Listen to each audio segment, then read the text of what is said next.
먼 미국 땅에서 자식들을 잘 키워내고 열심히 사신 여러분들 정말 장하십니다. 안녕하세요. 전원주입니다. 전쟁도 가난도 겪은 우리 세대는 참 눈물겨운 세월을 살았죠. 아메리칸 드림을 이루기까지 여러분들의 세월이야 어떠셨겠습니까? 건강 관련 프로그램에 출연하면서 요즘 제가 깨달은 건요, 양 한 방을 잘 결합하는 게 최고의 건강 관리라는 겁니다. 클레버 케어, 메디케어 어드밴티지 플랜 아세요? 양방과 한방의 좋은 혜택들을 쏙쏙 뽑아서 제공해주는 똘똘한 플랜이더군요. 우리 한인의 건강 문화도 이해하고 실력 있는 한국 의사와 전문의를 척척 연결해 준다니 얼마나 똘똘합니까? 이제 우리도 똘똘한 클레버 케어 플랜으로 150까지만 사십시다.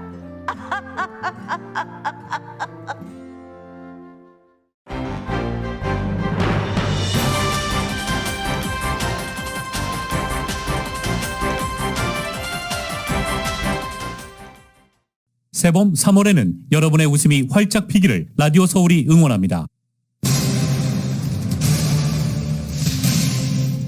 바이든 대통령은 우크라이나를 침공한 러시아를 주요 20개국 G20에서 퇴출해야 한다고 밝혔습니다. 또 러시아가 화학무기를 사용한다면 즉각 대응할 것이라며 강력히 경고하고 중국을 향해서도 러시아를 지원하면 대가를 치르게 할 것이라는 의지를 재확인했습니다. LA 카운티에 이어 오렌지 카운티도 개솔린 평균 가격이 갤런당 $6 넘어섰습니다. 전국에서 개솔린 하락세가 이어지는 가운데 남가주에서 유독 개솔린 가격이 상승하고 있어 운전자들의 불만이 커지고 있습니다. 제너럴모터 GM에서 매니저로 근무했던 40대 한인 남성이 수백만 달러의 뇌물을 받은 혐의로 기소됐습니다. LA 카운티의 코로나 바이러스 신규 확진자 수는 소폭 증가했지만 여전히 낮은 수준입니다. 하지만 보건국은 스텔스 오미크론이 확산되고 있다며 주민들의 주의를 당부했습니다. 코로나 대유행 기간 대도시 인구가 크게 줄어들었고 반면 선벨트로 불리우는 남부 신흥도시 인구가 증가세를 가속화했습니다. 최초의 흑인 여성 대법관으로 지명된 캐터니 브라운 잭슨이 상원 인사청문회에서 여성에 대한 개념 정의를 거부해 논란이 일고 있습니다. 아리조나 주의회가 임신 15주 이후에는 낙태를 금지하는 법안을 가결했습니다. 트럼프 전 대통령이 2016년 대선을 앞두고 자신의 선거 캠프가 러시아와 내통했다고 주장한 힐러리 클린턴 당시 민주당 대선 후보를 제소했습니다. 애플이 아이폰 단말기를 월 일정액만 내고 사용하는 구독 서비스 시행 방안을 추진하고 있습니다. 패스트푸드 등 음식 포장재에서 심각한 건강 문제를 일으킬 수 있는 위험한 화학물질이 많이 발견된 것으로 나타났습니다. 북한이 어제 신형 대륙간 탄도미사일 발사를 확인하는 영상과 함께 김정은 국무위원장의 친필 명령서도 공개했습니다. 화성 17형은 추진력을 높였고 이동식 발사대를 이용해서 한층 발전된 것으로 분석됐습니다. 공화당 의원들이 북한, 중국, 러시아, 이란 등 위협을 언급하면서 국방비 예산 증액을 요구했습니다. 유럽을 순방하고 있는 바이든 대통령이 각국의 정상들과 함께 북한의 미사일 발사를 강력히 규탄했습니다. 공동 대응에 나서겠다고 밝혔고 긴급 유엔 안전보장에서의 회의는 오늘 소집됩니다. 청와대와 윤석열 당선인 측이 감사위원 인사권을 두고 맞서고 있는 가운데 감사원이 사실상 당선인 측 입장에 동의했습니다.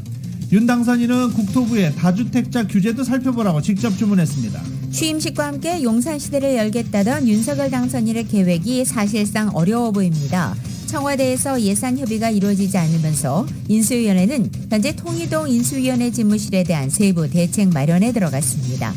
토론토 류현진 선수가 오늘 디트로이트와의 시범 경기에 첫 선발 출전합니다. 2이닝 정도 소화할 것으로 전망됩니다. UCLA가 노스캐롤라이나와 대학농구 토너먼트 16강전을 치릅니다. 이 경기는 오늘 오후 6시 30분 CBS 방송을 통해 생중계됩니다. 오늘 뉴욕 증시는 혼조세로 출발하고 있습니다. 원달러 환율은 1218.8원으로 마감했습니다. 남가주 오늘 아침 한때 흐리지만 점차 맑아지겠고 한인타운 낮 최고 기온 82도 예상됩니다. 이 시간 주요 뉴스는 공항에서부터 목적지까지 모바일 체크인과 첨단 공기순환 시스템을 통해 안전한 기대 환경과 여행을 제공하는 아시아나항공 제공입니다. 여러분 안녕하십니까? 김윤정입니다. 안녕하십니까? 유지승입니다. 2022년 3월 25일 금요일 라디오 서울 모닝 뉴스 2부입니다. 오렌지 카운티도 결국 갤런당 평균가, 개솔린 평균가가 $6를 넘어섰습니다. 지금 가스비가 남가주 너무 비싸서 주유하기 위해서 멕시코로 간다. 이런 말도 안 되는 얘기도 나오고 있는데 또 국경에 사는 분들은 가능하지 않을까요? 요새 주유소 가격 싼데 찾아다니는 운전자들 상당히 많습니다. 다시 한번 말씀드립니다. 오늘 넣는 게 내일 넣는 것보다 절약하는 겁니다. 매일매일 주유하는 게 낫다라는 분석입니다. 오렌지 카운티 가격도 오늘 처음으로 $6를 넘어섰습니다. 역사상 처음입니다. 오렌지 카운티 가솔린 평균 가격은 어제보다 2.5센트가 오른 갤런당 $6 1.4센트를 기록했습니다. 오렌지 카운티 평균 가솔린 가격은 34일 연속 상승했고 이 기간 동안 $1 26.5센트가 상승했습니다. 오늘 LA 카운티의 가솔린 평균 가격은 $6 5.7센트입니다. 내려갈 기미가 안 보이죠? 매일매일 31일째 상승세를 이어가고 있습니다. 역시 LA 카운티도 지난 이 31일 상승세를 나타내는 기간 동안 무려 $1 27센트나 가솔린 가격이 뛰었습니다. 일주일과 한 달, 1년 전보다 각각 15센트, $1 20.9센트 이렇게 급등한 그런 상태입니다. 가솔린 환급세 7월 이후에 준다고 그러는데 7월까지 과연 운전자들, 캘리포니아 주민들이 버텨낼 수 있을지 가솔린 상승세는 계속 이어가고 있습니다. 이처럼 남거지 가솔린 가격이 고공행주를 멈추지 않고 있는 가운데 방금 전해드린 대로 멕시코 국경을 넘어서 저렴한 주유소를 찾는 캘리포니아 운전자들이 늘어나고 있다는 소식입니다. LA 타임즈의 어제자 보도에 따르면 미 국경에 맞닿은 멕시코 티juana 지역의 평균 가솔린 가격이 갤런당 $3 96센트로 이곳 캘리포니아보다 $2 이상 저렴한 수준입니다. 이에 따라서 일부 캘리포니아 운전자들이 티juana 주유소를 찾고 있다는 것입니다. 최근 멕시코 주유소 체인인 랜디치카스의 한 주유소에 차량을 절반가량이 캘리포니아 번호판을 달고 있었다고 LA 타임즈는 보도했습니다. 그리고 주유소의 한 직원은 자동차 번호판을 보지 않고서도 미국인 운전자들을 구별할 수 있고 이들은 리터 대신 갤런당 가격을 물어보고 달러로 지불하고 있다고 말하기도 했습니다. 이에 따라서 주유소 측은 캘리포니아 운전자들을 환영하며 적극적인 홍보에 나서고 있습니다. 저렴한 가격을 내세운 디지털 캠페인에 나서고 있고 또 한편 좋은 질의 가솔린을 제공한다면서 cheaper than in the USA, don't worry be happy인 이 티juana와 같은 문구로 홍보를 하고 있는 것입니다. 또 운전자가 직접 주유하고 있는 이곳 캘리포니아와는 달리 멕시코 주유소에서는 직원이 주유해주는 풀 서비스 제공도 장점으로 내세우고 있습니다. 최근 들어 바이러스 위장염이 전국적으로 유행하는 것으로 나타났습니다. 스토막 플루라고 합니다. ABC 방송에 따르면 유행성 바이러스 위장염이 노로바이러스에 감염돼 장염을 앓고 있는 어린이들의 사례가 급증한 것으로 집계됐습니다. 주의해야 할 증상으로는 구토, 설사, 복통 등이 있습니다. 대개 바이러스 위장염은 하루 이틀 지속되며 지속적으로 물을 마시고 휴식하면 저절로 낫는다라고 의사들은 설명하고 있습니다. 바이러스 위장염이 불러올 수 있는 가장 큰 위험은 탈수 증세로 이틀이 지나도 아이의 상태가 호전되지 않으면 병원에 가는 게 권장되고 있습니다. 노로바이러스는 통상 겨울철에 유행이 시작돼 여름 전에 줄어듭니다. LA시가 한인타운 인근에 위치한 센트럴 라이브러리를 비롯해서 6건의 공공도서관 화장실에 여성용품을 무료로 제공하는 시범 프로그램을 시범적으로 실시합니다. LA시의회는 지난 22일 표결을 통해서 이들 공공도서관의 공용 화장실과 여자 화장실에 여성용품을 무료로 제공한다는 내용을 골자로 한 안건을 만장일치로 통과시켰습니다. 따라서 이번 파일럿 프로그램은 4월부터 9월까지 진행됩니다. 웹사이트를 겨냥한 장애인 공익소송이 증가해 자체 웹사이트를 운영하는 업체들은 주의해야 합니다. 장애인 공익소송은 연방장애인 차별금지법을 근거로 제기되는데 그중 3조가 상업 및 공공시설에 대한 내용입니다. 2020년도에도 2019년보다 집단소송이 공익소송이 12% 증가했는데 지난해 더 큰 증가율을 보인 것입니다. 주별로는 뉴욕이 가장 많았지만 캘리포니아가 뉴욕보다 웹사이트 접근성 소송이 적게 제기됐다고 볼 수 없다는 분석입니다. 캘리포니아에서는 많은 원고가 특히 피고가 온라인 전용 사업인 경우 일반적으로 원고에게 더 유리한 주 법원에 소송을 제기하는 것을 선호하지만 이번 집계는 연방법원에 제기된 건수만 합한 것입니다. 모바일의 앱 접근성을 이유로 한 소송 역시 이번 집계에는 포함되지 않았습니다. 재외동포 기본법 제정 100만인 서명 동포 시민연대가 재외동포 기본법 제정과 재외동포처의 설립을 대통령 인수위원직에 촉구했습니다. 동포시민연대는 한국 시간으로 지난 24일 대한민국 국회 소통관에서 기자회견을 열었습니다.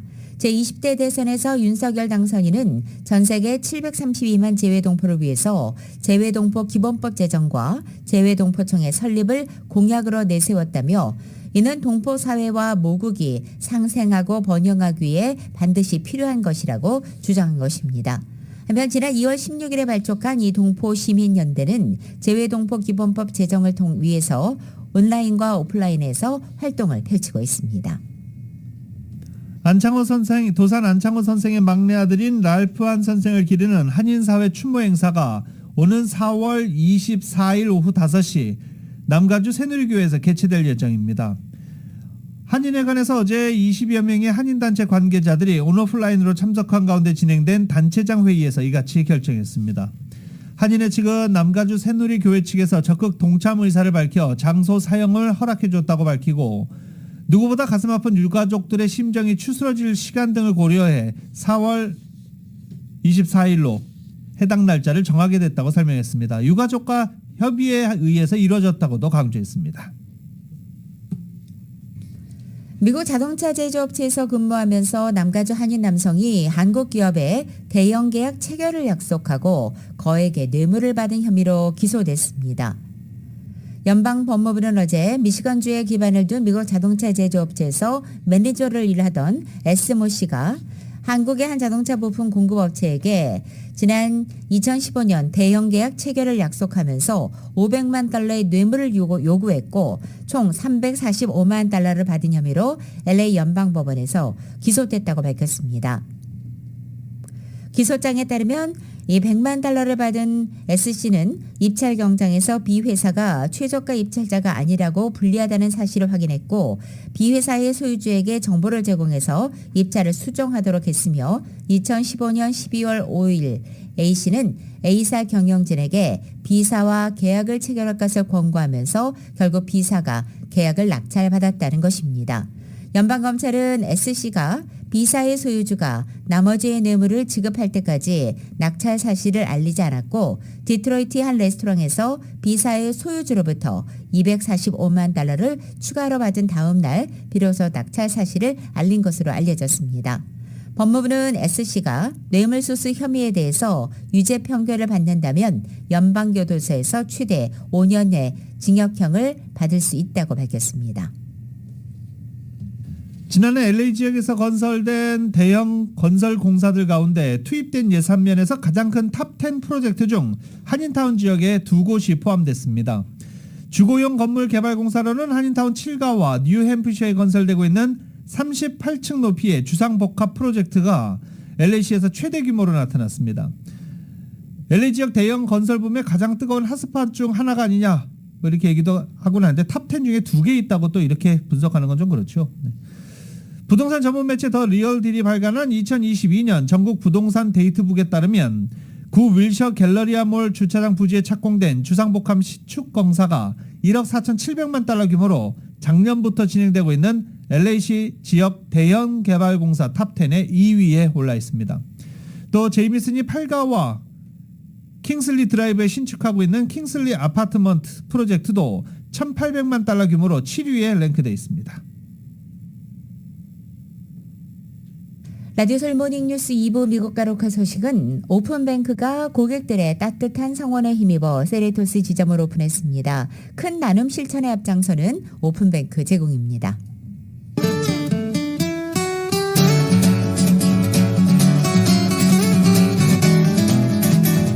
맥도날드에서 소세지나 치킨 맥그리 들리즈로 여러분의 아침을 열어보십시오. 맥도날드 제공으로 3월 25일 금요일 남가주의 날씨입니다.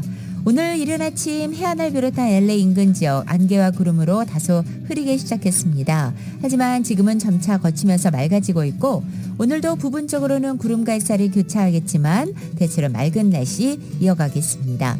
오늘 낮 기온은 어제와 비슷하게 유지됩니다. 토요일인 내일은 6, 7도가량 낮아져 구름으로 부분적으로 구름도 늘기 시작하겠습니다. 일요일에는 대체로 흐린 날씨에 전날보다 낮 기온은 7, 8도가량이나 떨어지겠습니다.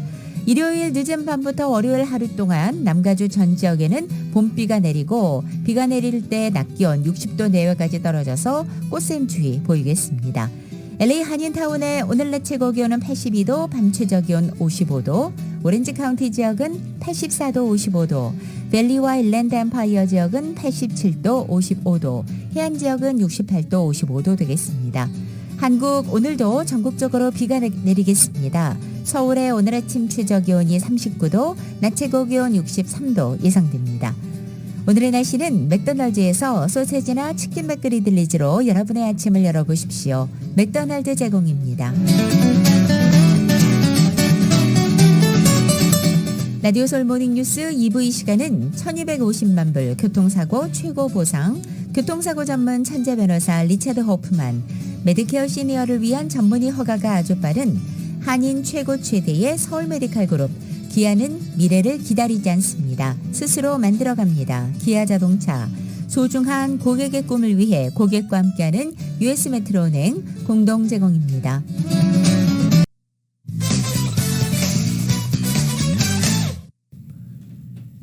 라디오 서울 모닝뉴스 함께하고 계십니다.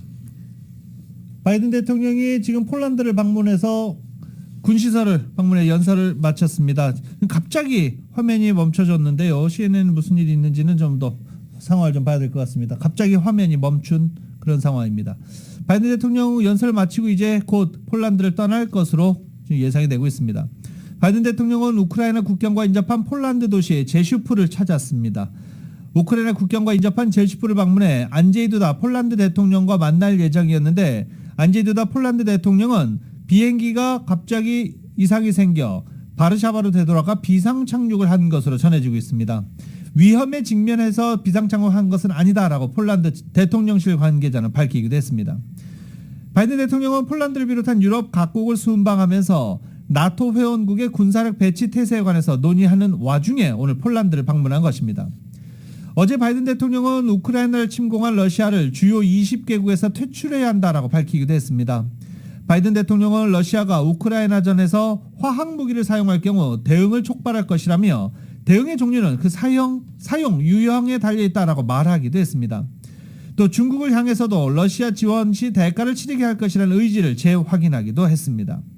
바이든 대통령은 중국의 러시아 지원 가능성에 대해 중국은 자신의 경제가 러시아보다 서방에 훨씬 더 긴밀히 연결되어 있음을 이해해야 한다며 시진핑 국가주석이 러시아 지원에 관여하지 않길 희망한다라고 말했습니다.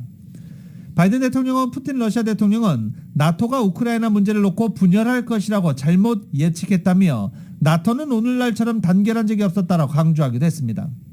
바이든 대통령은 미국이 지금까지 우크라이나에 20억 달러 이상의 군사적 지원을 했다며 추가로 인도적 지원에 10억 달러, 민주주의 회복과 인권 보호에 3억 2천만 달러를 지원하겠다고 밝혔습니다. 또 10만 명의 우크라이나인이 가족과 재결합하기 위해 미국에 오는 거 환영한다라고 말하기도 했습니다. 미국과 유럽연합이 현지 시간으로 25일 유럽의 러시아 에너지 의존도를 줄이기 위해 새로운 협력 방안을 발표했습니다. 조 바이든 대통령과 우르줄라 폰데어 라이엔 유럽연합 집행위원장은 이날 벨기에 브뤼셀에서 기자회견을 열었습니다. 유럽연합에 대한 미국의 액화 천연가스인 LNG 추가 공급 노력과 에너지 안보 공동 태스크포스 설치 계획을 발표한 것입니다. 바이든 대통령은 기자회견을 통해 푸틴 러시아 대통령은 이웃 국가를 억압하고 조종하기 위해 에너지를 이용하고 있고 또 군사 자원을 작동시키기 위해서 그 에너지 판매 수익을 이용하고 있다며 이번 협력은 이 같은 역학을 완전히 뒤집을 것이다 라고 밝혔습니다. 폰데어 라이언 집행위원장은 우리는 러시아 화석연료에 대한 의존도를 줄이고 이를 없애는 것을 목표로 하고 있으며 LNG를 포함한 추가적인 가스 공급을 통해서만 달성될 수 있다고 말했습니다. 그리고 미국의 LNG 추가 공급 약속은 이 같은 방향에 있어 큰 조치이며 우리가 현재 러시아에서 받는 LNG 공급을 대체할 수 있을 것이라고 덧붙였습니다. 유럽연합은 현재 천연가스의 40%를 러시아에서 수입하고 있습니다. 우크라이나 수도 키예프 주변을 둘러싼 채 공격을 퍼붓던 러시아군이 우크라이나군의 거센 역공에 밀려 외곽으로 후퇴했습니다. 베르단스크 항에 정박 중인 함정도 파괴되는 등 러시아군은 우크라이나군의 강한 저항에 막혀 고전하고 있는 것으로 알려지고 있습니다. YTN이 보도합니다. 폭격으로 부서진 건물에서 연기가 쉴 새 없이 피어오릅니다. 아예 형체를 알아볼 수 없을 정도로 무너진 건물도 부지기수입니다. 하지만 러시아군의 맹렬한 공격에도 우크라이나 수도 키이우는 여전히 건재합니다. 오히려 강력한 역공에 러시아군이 뒤로 밀리고 있습니다. 우크라이나 국방부는 키이우 주변 지역에서 러시아군 일부를 몰아냈다고 밝혔습니다.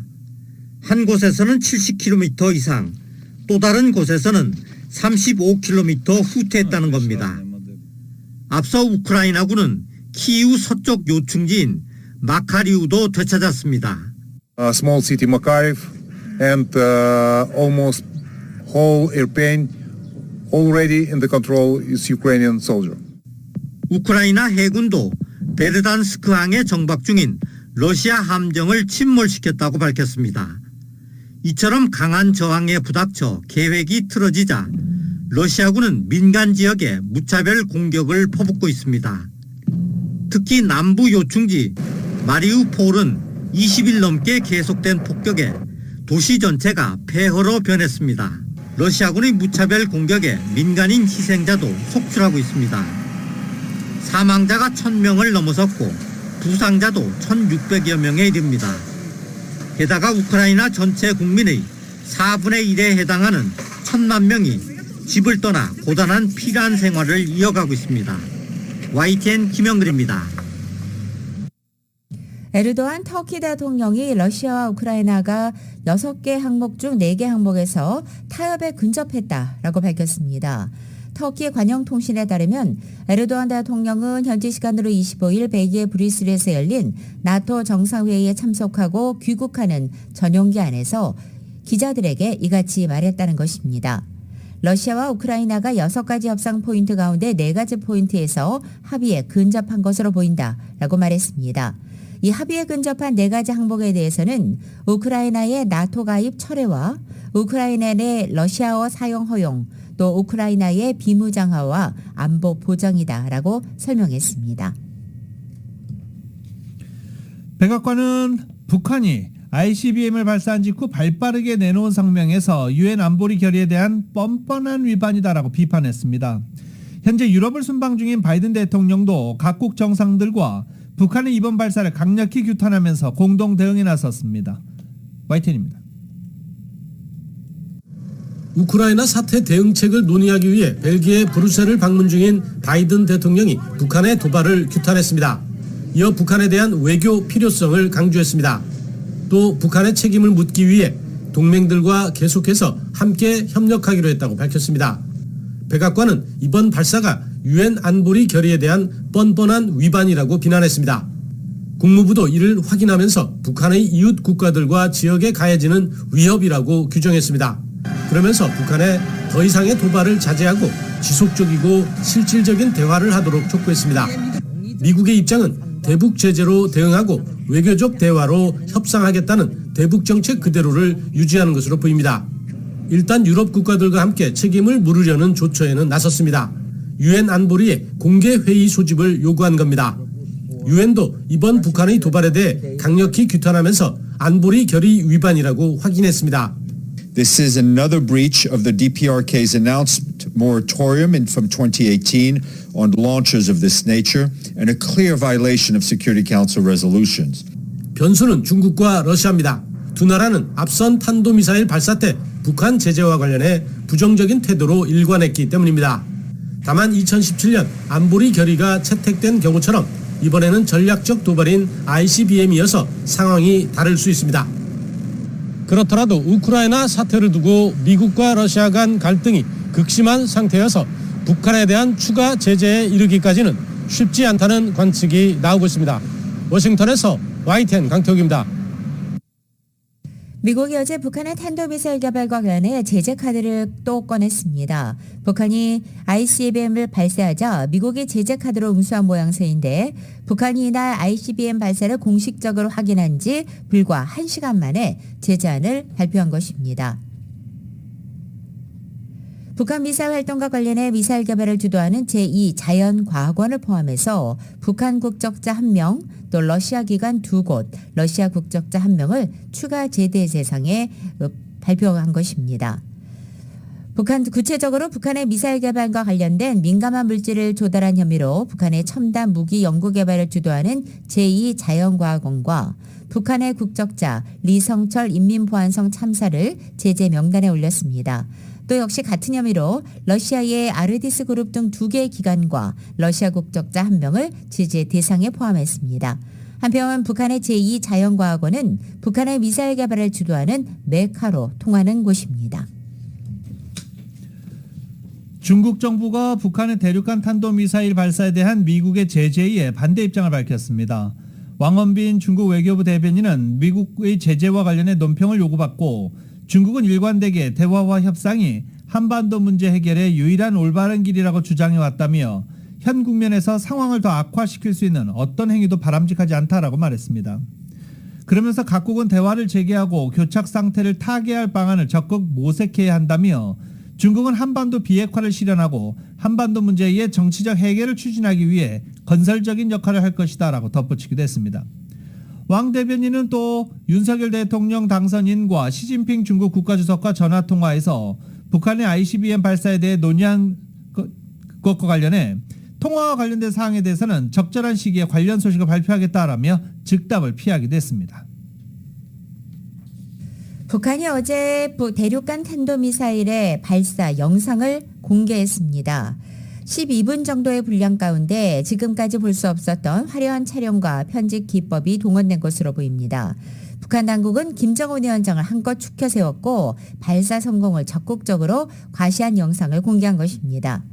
북한이 공개한 영상을 보면 화염이 4곳에서 분출돼서 추진력이 높아졌다는 것을 알 수 있습니다. KBS가 자세하게 보도합니다.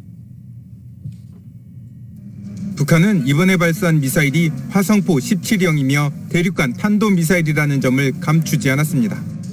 위성 발사라고 주장하지 않겠냐는 일각의 예상을 깨뜨린 겁니다. 공개 영상을 통해선 크게 향상된 미사일 역량을 과시했습니다. 일단 추진체에는 노즐이 4개 장착된 것으로 보입니다. 2017년 발사했던 화성 15형과 비교해 노즐이 2개에서 4개로 늘어난 겁니다. 탄두 중량이 늘어나고 추진력은 2배가량 커진 것으로 추정됩니다. 이론적으로는 여러 개 탄두를 탑재해 요격을 어렵게 할 수도 있습니다. 정상 각도로 발사한다면 15,000km 이상을 날아가 미국 본토 전역이 사정거리 안에 들어갈 수도 있습니다. 이번에 화성 17 같은 경우는 화성 15의 2배의 탑재 중량을 가진 것으로 평가되고 있거든요. 다탄두 핵무기로 미 본토 여러 지역을 동시에 공격하기 위한 의도로 개발하고 있는 것으로 보여집니다. 1단 로켓과 2단 로켓의 분리도 성공적으로 이뤄지는 모습이 공개 영상에 선명하게 담겼습니다. 그러나 무엇보다 눈에 띄는 점은 그동안 의구심을 자아냈던 이동식 발사대 발사 능력이 확인됐다는 겁니다. 5년 전 화성 15형 발사 때는 이동식 차량에서 미사일을 내린 뒤 발사해 발사 역량에 대한 논란도 있었습니다. 합참 이야기는 그냥 이동식 발사 기지로 텔로 얼마든지 할 수 있는데 저희가 볼 때는 ICBM은 텔로 발사하기는 어렵습니다. 기술적으로. 하지만 이번엔 이동식 발사대에서 자세 조정 뒤 곧바로 발사해 논란 역시 일단락됐습니다. 한미 군당국으로선 그만큼 발사 징후 포착 시간이 줄어들었다는 얘긴데 향후 대응 전략 마련이 간단치 않을 것임을 시사하고 있습니다. KBS 뉴스 이중근입니다. 라디오 서울 모닝뉴스 2부 이 시간은 1250만 불 교통사고 최고 보상 교통사고 전문 천재 변호사 리차드 호프만 메디케어 시니어를 위한 전문의 허가가 아주 빠른 한인 최고 최대의 서울 메디칼 그룹 기아는 미래를 기다리지 않습니다. 스스로 만들어갑니다. 기아 자동차 소중한 고객의 꿈을 위해 고객과 함께하는 US 메트로은행 공동 제공입니다.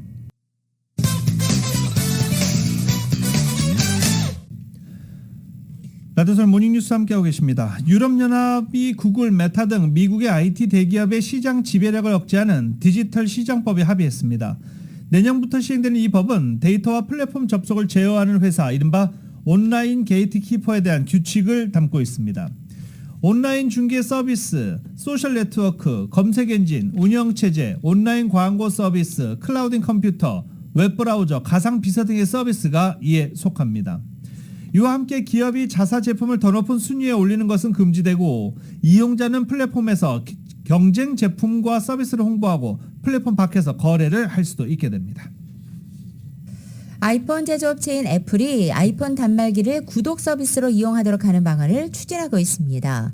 애플이 아이폰과 다른 하드웨어 제품을 구독 형태로 이용하도록 하는 작업을 벌이고 있는 것입니다.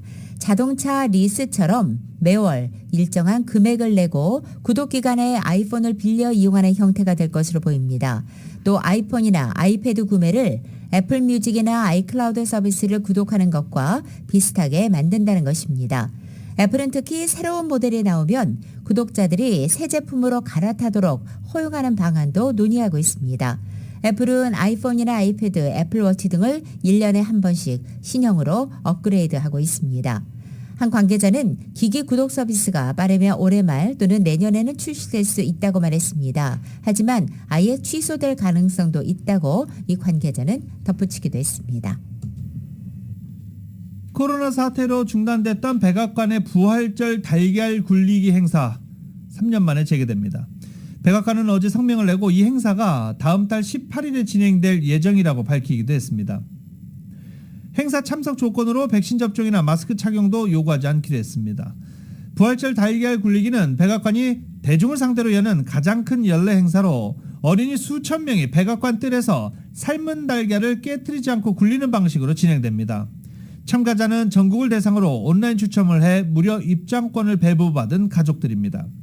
달걀 굴리기 행사 유래를 두고는 여러 설이 나오지만 19세기 초반 미국 의사당에서 시작됐다는 이야기가 대중적입니다. 오미크론 변이 감염 확산이 안정세로 접어들면서 방역 조치들이 점차 완화되고 있는 가운데 미국의 항공업계가 기내 마스크 의무 착용과 코로나 의무 검사 제도의 조속한 철회를 연방정부에 촉구하고 나서서 앞으로의 연방정부 대응에 이목이 쏠리고 있습니다.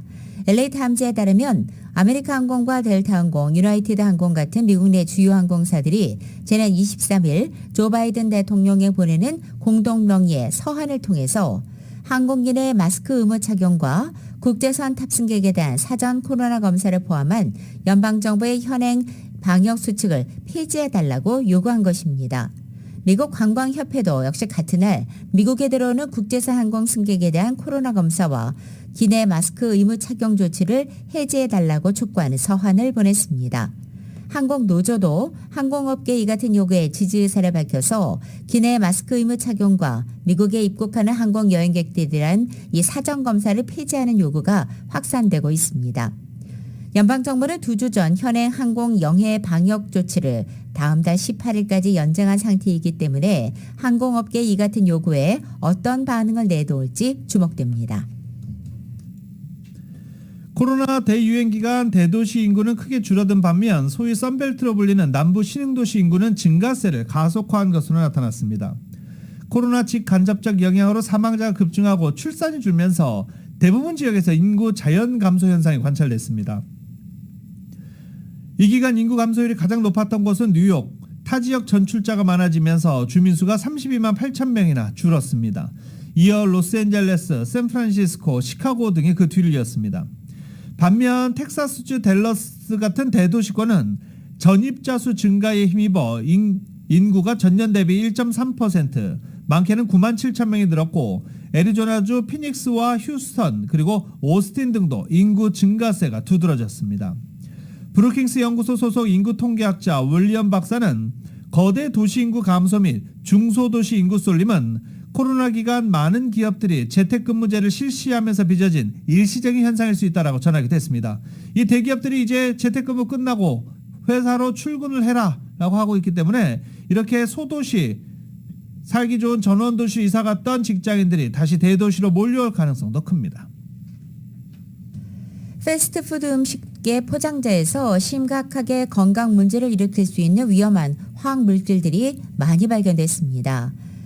소비자 전문지인 컨슈머 리포트 조사에 따르면 맥도널드나 버거킹 같은 이 식품 포장재에서 과부라 화합물 PFAS가 다량 발견됐다는 것입니다. PFAS는 자연환경에서 분해되지 않아서 영원한 화학물질이라는 별명이 붙어 있고 인체에도 오래 남아있는 독성 물질입니다. 특히 감자튀김을 담는 종이봉투나 햄버거 포장지, 종이 접시같이 검사한 식품 포장지 절반 이상에서 이 화학물질인 PFAS가 발견됐습니다.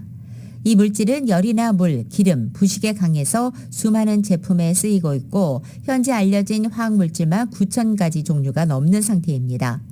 포장재에 있는 PFAS는 식품에 스며들 수 있고 매립됐을 때는 토양과 물을 오염시킵니다. 특히 면역체계를 약화시키고 태아의 체중 감소와 일부 암 유발 위험 증가 등의 건강 문제와 연관이 있는 것으로 알려지고 있습니다. PFAS는 1940년대 이후 일용 소비재, 광범위하게 쓰이고 있는 가운데 식품 포장과 화장품, 조리기구, 방수의류, 카펫과 매트리스, 전자제품 등에서도 흔히 찾아볼 수 있습니다. 따라서 여러 미국 음식 체인은 이 PFAS를 사용하지 않을 것이라고 선언한 바 있습니다.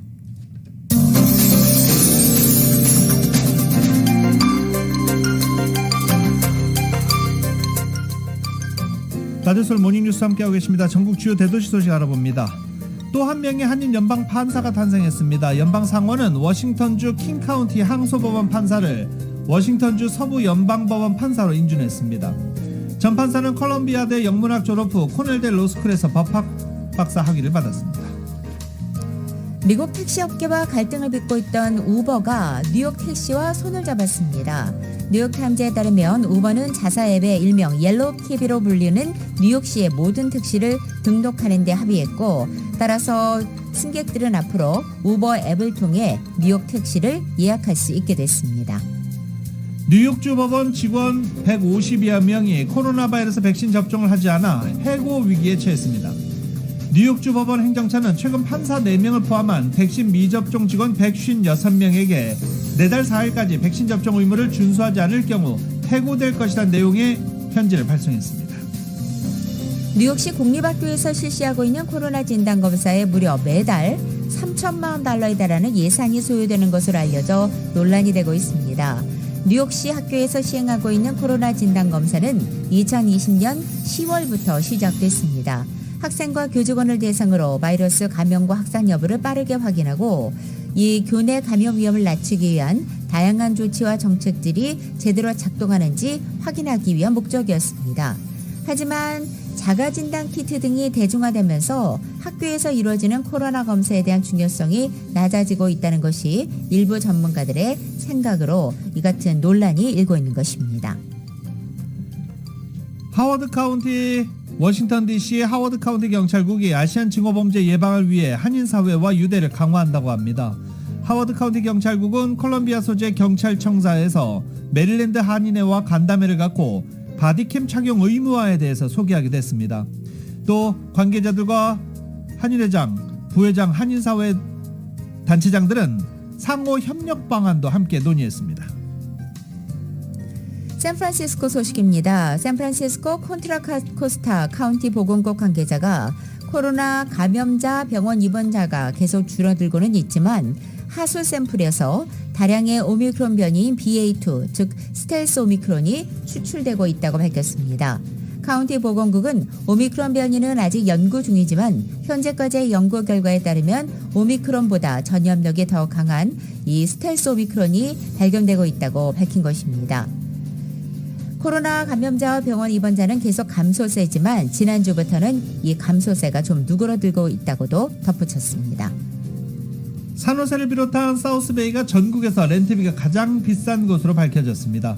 EB타임즈에 따르면 리얼터닷컴이 2월 렌트비를 분석한 결과 산호세, 써니베일, 산타클라라 지역의 한 달 렌트 중간 가격이 3,024달러로 전년 대비 14.2%가 올라 가장 비싼 것으로 나타났습니다.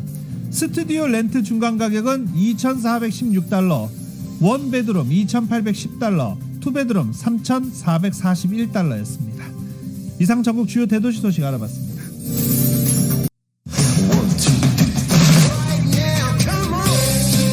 라디오솔 모닝뉴스 스포츠 소식입니다. 스포츠 소식은 전문가가 추천하는 이민법과 가정법 전문 제인정 종합법률사무소 제공입니다. 오늘 류현진 선수가 스프링 캠프 시범 경기 첫 등판합니다. LA 시간으로 오전 10시, 잠시 뒤죠. 오전 10시 7분 이 플로리다 더니든 캠프에 있는 토론토 블루제이스 홈구장에서 이 디트로이트 타이거즈와 홈 경기를 갖습니다.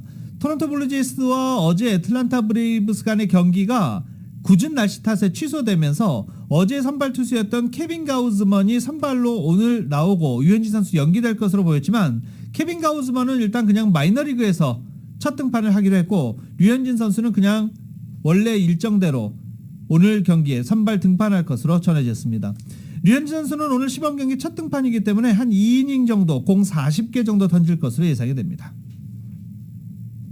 LA 다저스의 간판 투수인 클레이튼 커쇼가 영원할 것 같았던 에이스 자리를 결국 워커 뷰러 선수에게 넘겨줬습니다.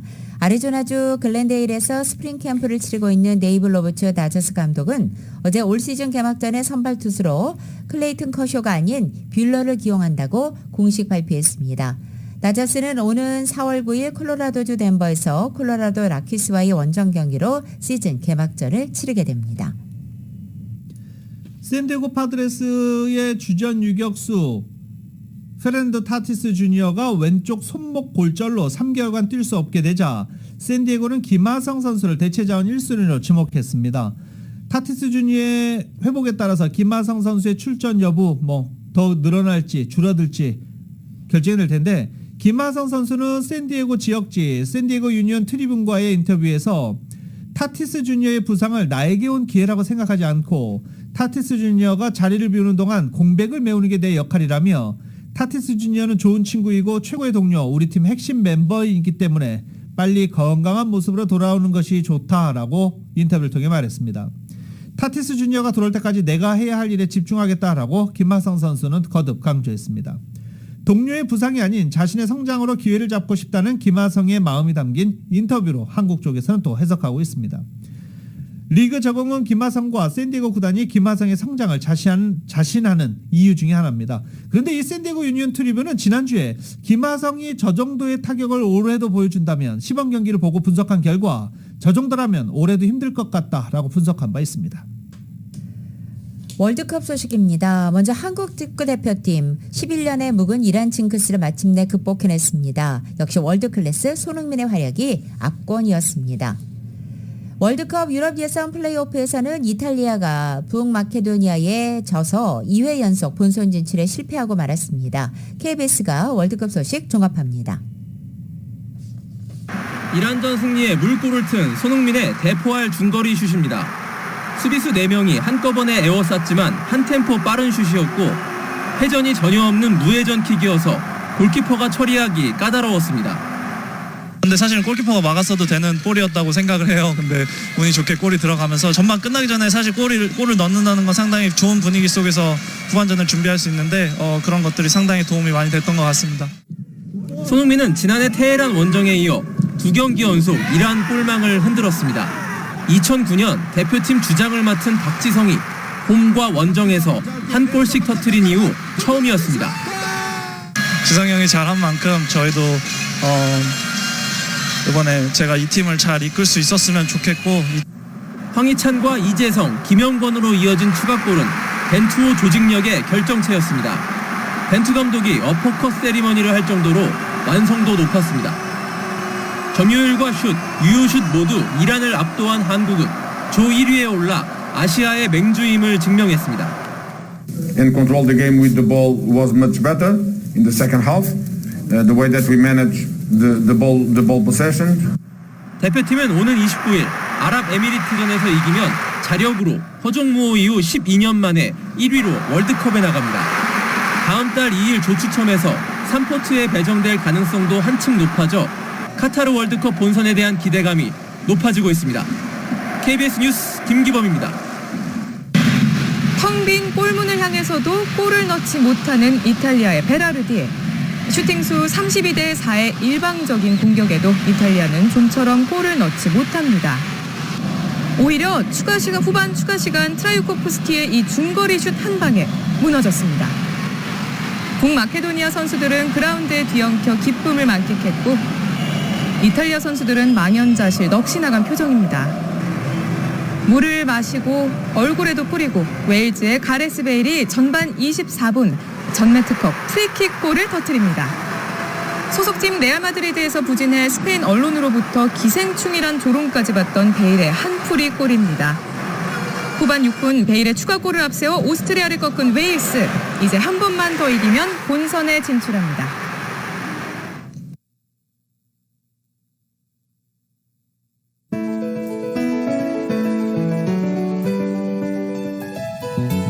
(2022년 3월 25일) 금요일에 전해드린 라디오솔 모닝뉴스 여기서 마치겠습니다. 지금까지 진행의 유지승, 김윤정이었습니다. 라디오솔 모닝뉴스 2부 이 시간은 1250만 불 교통사고 최고 보상, 교통사고 전문 천재 변호사 리차드 호프만, 메디케어 시니어를 위한 전문의 허가가 아주 빠른 한인 최고 최대의 서울 메디칼 그룹, 기아는 미래를 기다리지 않습니다. 스스로 만들어갑니다. 기아 자동차, 소중한 고객의 꿈을 위해 고객과 함께하는 US 메트로은행 공동 제공이었습니다. 잠시 후 9시에는 강혜신의 오늘의 미국이 방송됩니다. 함께해 주신 여러분 고맙습니다.